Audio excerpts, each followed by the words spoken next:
I'm impressed by that jury. I mean, this is a Manhattan jury. This wasn't a Silicon Valley jury. They could have been bamboozled by all of the info about crypto and numbers and exchanges and valuation and all that kind of stuff. And they stuck through and basically said, the guy has no remorse. And he ripped off people. I think New Yorkers understand being ripped off and con men. So it was probably the worst place to have a trial.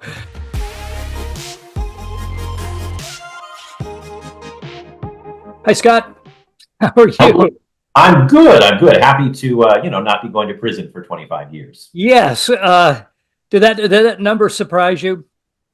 Not much. It feels like a lot. And I know that they were asking for 50 and Bankman-Fried's people were asking for 5 or 6. It's right in the middle. You think about Elizabeth Holmes. She got 11 years. Balwani got a little more. I mean, Bernie Madoff got 150 years. So yeah. There's obviously a big range. So I didn't know really what to expect, but they came down hard on Sam Bankman-Fried. It feels yeah, and the judge particularly came down hard on him. I mean, that was kind of amazing what he did. He basically said, "You're a con man. You can pretend to be naive. You can pretend to be, good-hearted, but the bottom line is, you're a thief and you're a con man and you're a swindler."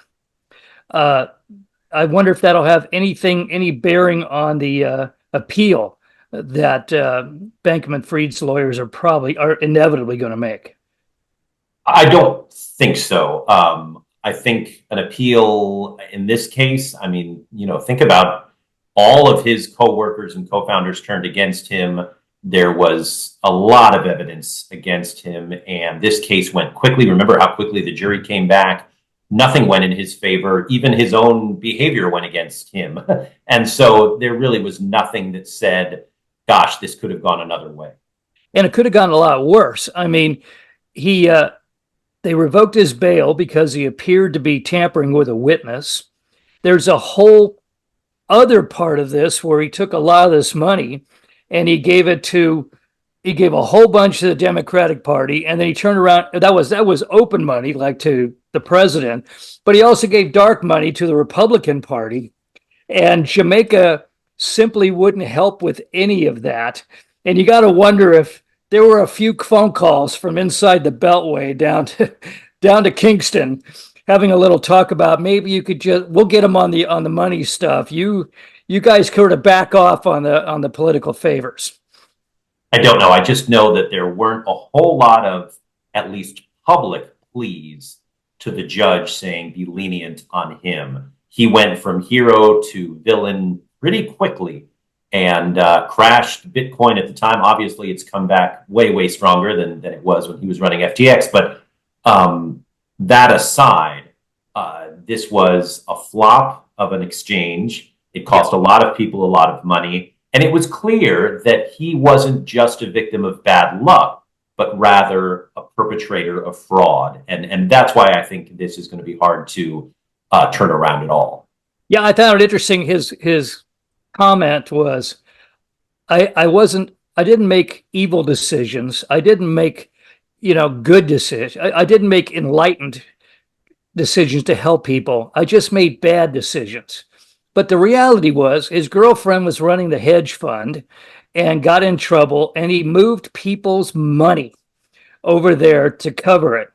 And, at first when I heard the number, I thought, well, Elizabeth Holmes only got 11 and a half, and she almost killed people, and, bad diagnoses and everything else. But then I read one of the witnesses on this trial, and she basically said, we lost our house, we lost everything, and destroyed our lives. And she also said she knew of a couple cases of people who committed suicide over this, kind of, like Bernie Madoff.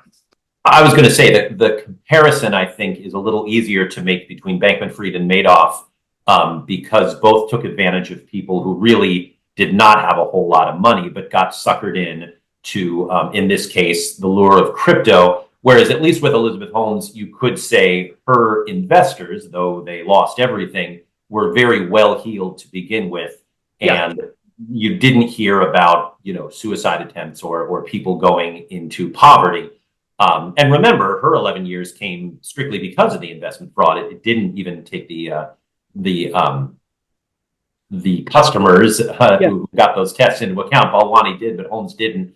So I think Bankman-Fried was pure financial fraud, and this was sort of the crypto version of that. And I wonder if now that we know how hard they come down on him, if there are other crypto exchanges or just sort of the so-called crypto heroes out there that are watching their backs right now.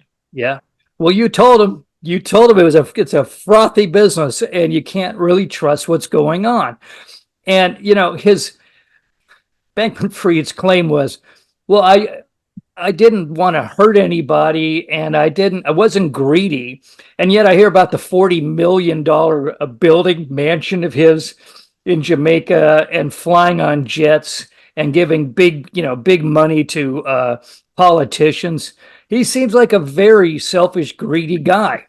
And his arguments to the contrary, they fall flat with me. I think with the jurors too.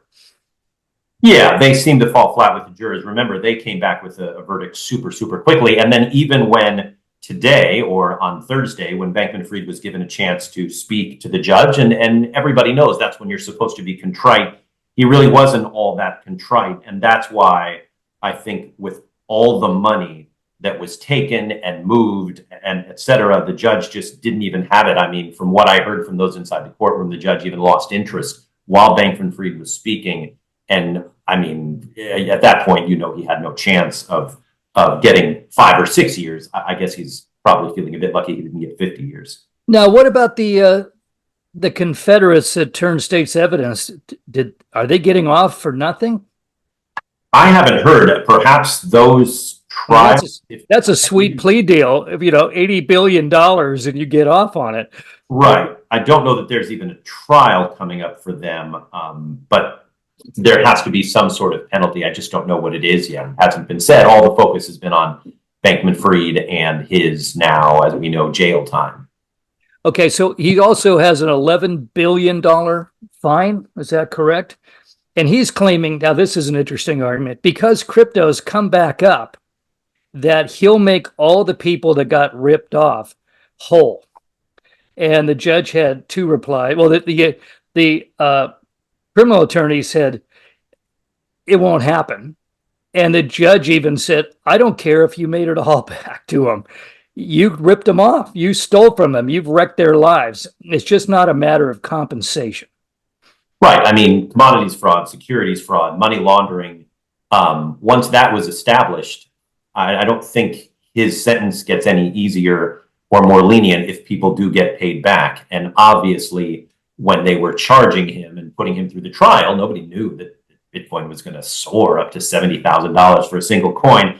And so there is sort of I don't know if you'd call it a win-win, but the feds got their man, and it seems like some of the people who had invested in FTX are going to get paid back. But I mean, look, the fraud stretched from here to the Bahamas. People didn't know what was going on with their money, and they proved that. And that's why he's going to prison. It has nothing to do with the current price of Bitcoin. I'm impressed by that jury. I mean, this is a Manhattan jury. This wasn't a Silicon Valley jury. They could have been bamboozled by all of the info about crypto and numbers and exchanges and valuation and all that kind of stuff. And they stuck through and basically said, the guy has no remorse. And he ripped off people. I think New Yorkers understand being ripped off and con men.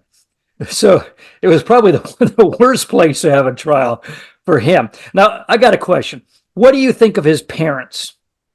I mean, you have two law professors who are his parents. The kid grew up in Stanford in the lap of luxury, two faculty member parents. He went to, I think it's Crystal Springs School up on the peninsula, and then he went to MIT with a degree in physics and math. I mean, this is not some kid struggling from the depths of poverty. He had it pretty smooth all the way. And his parents seem to be more complicit than I think they acted sometimes. I mean, weren't they employees at one point? Right. At least one was. And I think there is an irony, obviously, in the fact that both of his parents, are lawyers. I mean, come on.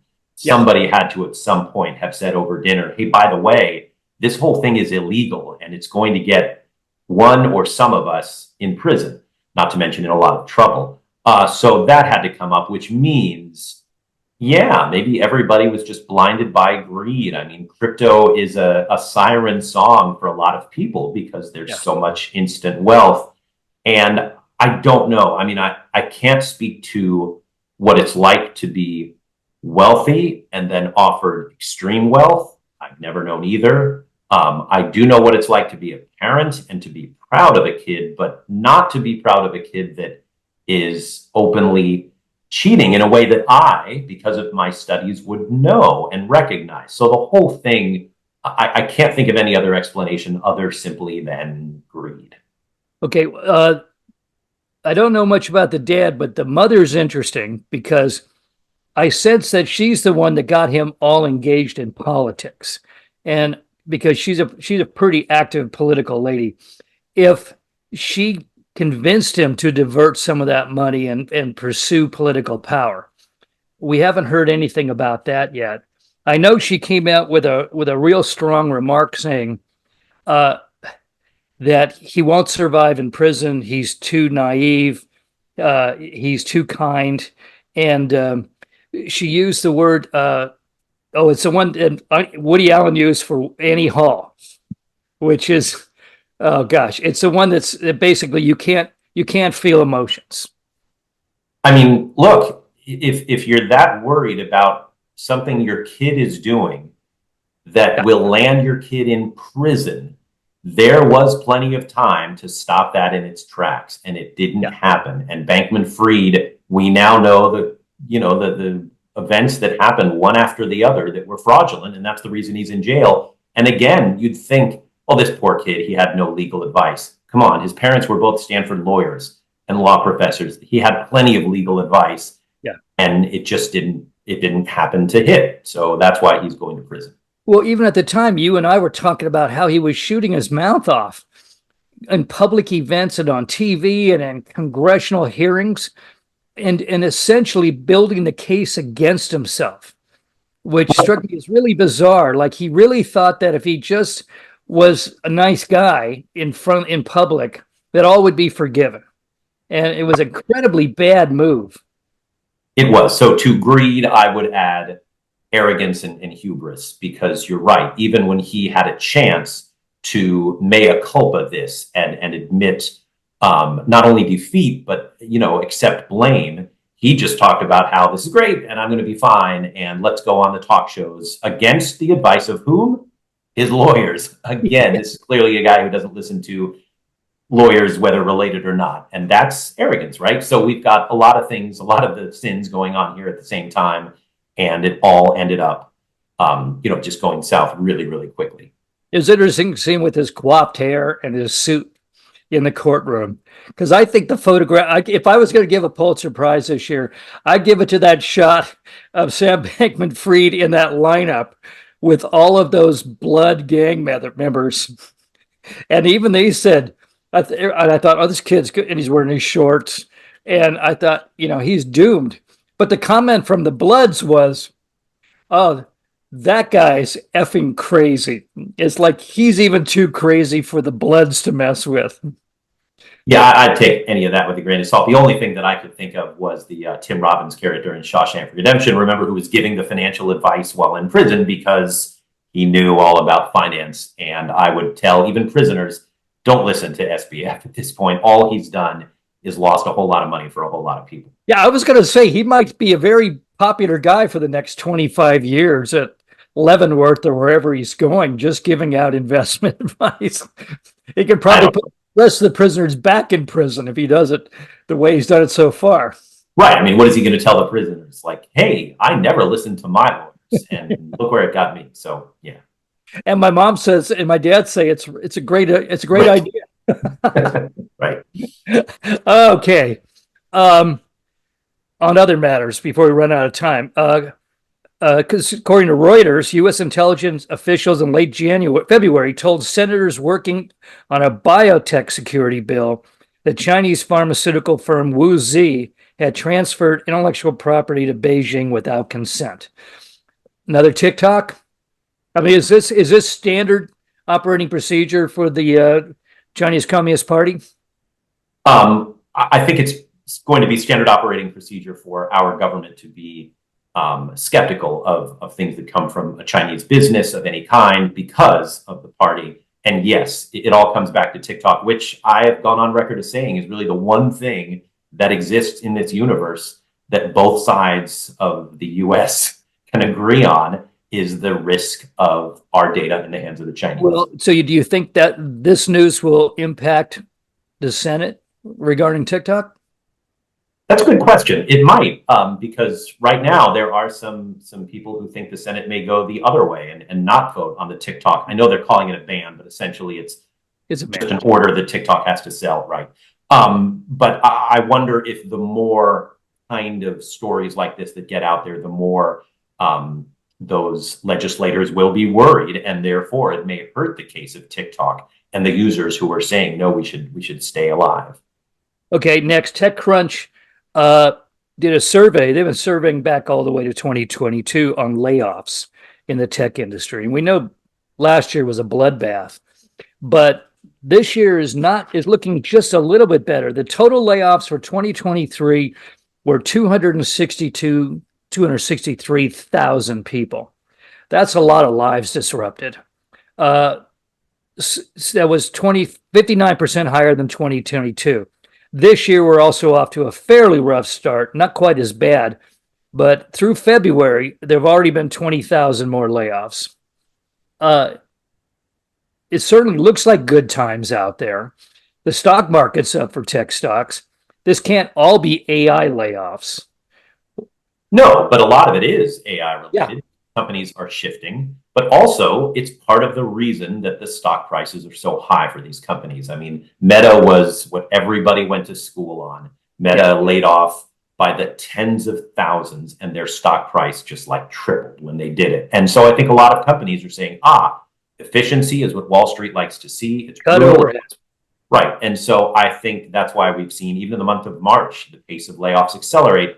And I don't think it will go down because these C-suite people are just looking at their stock prices and going, my goodness, this is because we are claiming to be more efficient and get rid of the dead weight and focus on AI. And we haven't even, I don't think, really seen the effects of AI on jobs themselves. I think we're going to see that also later this year. Well, I've seen arguments up to 80% of the nation's human employment. Unless you're a plumber or electrician, when you're in fairly safe harbor, a lot of these brain jobs, paper pushing jobs are going to disappear. They already are. Right. That's the fear that they will. And that's why I don't think they have yet. And that's why I think we're in for more layoffs, is because people are going to start, I think, being able to prove, to whatever level, I'm not sure, but at least feel that they can prove that AI will allow them to cut staff.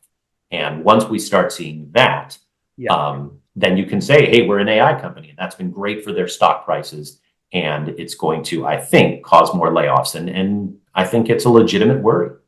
Better to be a shareholder than a worker. That's probably been a saying that's been true for a few hundred years. Yes. Yeah. Okay, real quick. Given the growing fragmentation of the global marketplace, also the breakdown of supply chains and their unreliability, there's a lot of companies moving to the U.S. for a safe harbor, especially in the semiconductor industry. Our new superstars, the semiconductor industry. The latest is South Korea's SK Hyex, which is building a $4 billion chip packaging plant in West Lafayette, Indiana.